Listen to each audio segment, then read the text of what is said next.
Hey everyone, welcome back to another video. Today we'll be discussing how to upload a PDF portfolio to Behance. Let's dive right in. So essentially, what you need to do is you need to upload PDF as an image.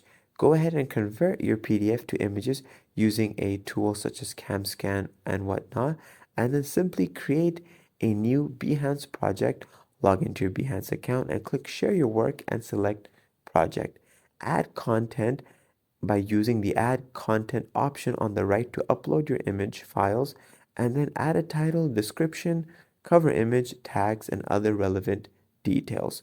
Essentially, you will have converted your PDF to images and have uploaded those images to your project. Now, once you've done that, create a Scribd account, sign up for free, and then upload your PDF portfolio to Scribd and get an embedded code for your PDF, and then log into your Behance account and create a new project. Use the add content on the top right corner to embed the Scribd PDF. It is as simple as that. I hope this video was helpful for those watching. Thank you.